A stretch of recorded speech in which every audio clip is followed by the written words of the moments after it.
داواکاری ئێمە و داواکاری هەموو فەرمانبەران داواکاری میلەتی چەوساوەیە.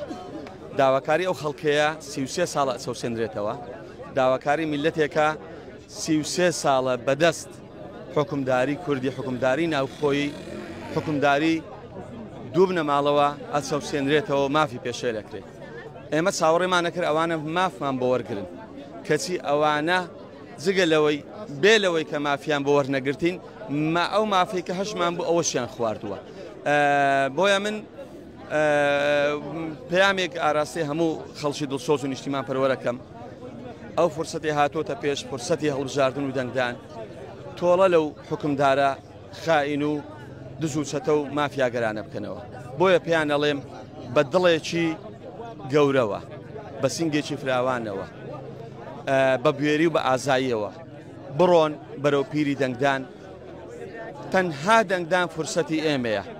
ئێمە چەکدار نین، میلەت چەکدار نییە، میلەت بێدەسەڵاتە. بەڵام لەو پرۆسە دیموکراتیەیە ئەتوانین تۆڵەی خۆمانیان لێ بکەینەوە. بۆیە ئەبێ هەمومان بەشدار بین لە دەنگدان بۆ سزادانی ئەو حکومدارە زاڵم و خائین و خاکفرۆشە و نیشتیمان فرۆشانە. بۆیە منەڵێم